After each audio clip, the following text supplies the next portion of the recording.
मशीनी लाल, अफीमी लाल और कराटे का भूत। एक दोपहर अफीमी लाल ने देखा कि घर में कोई भी सब्जी नहीं है, इसलिए वह सब्जी लेने सब्जी मंडी को चल पड़ा।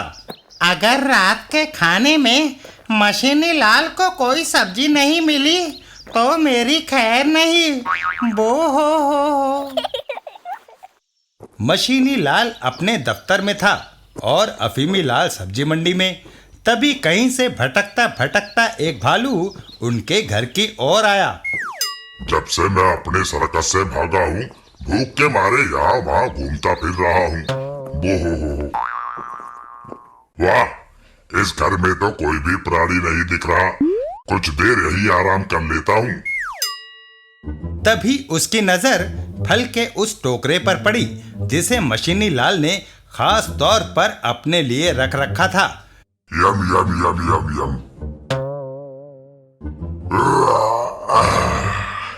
पेट भर फल खाने के बाद अब बड़े जोर की नींद सताने लगी है, अतः कुछ देर सो लिया जाए।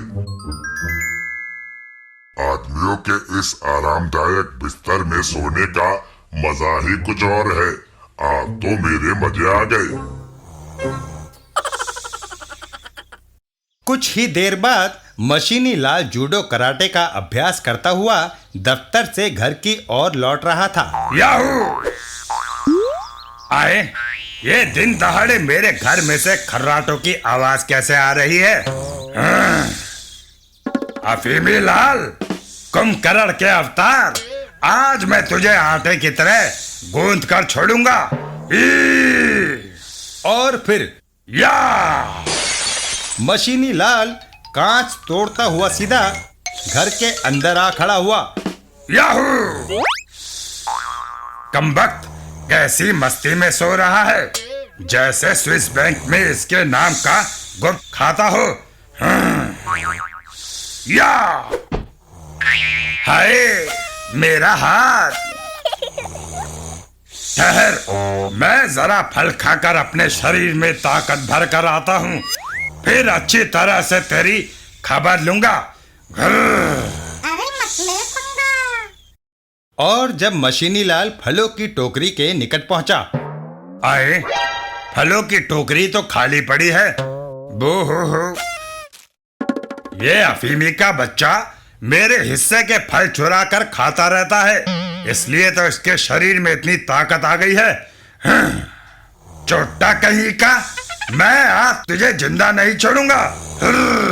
या अबे बच गए। और इस बार मशीनी लाल ने अपनी सारी शक्ति लगाकर कराटे का एक जबरदस्त वार किया। या अबे मत कर।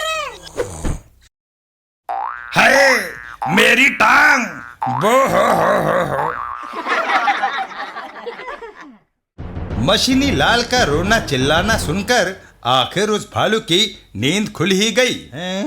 ये तो गया काम से।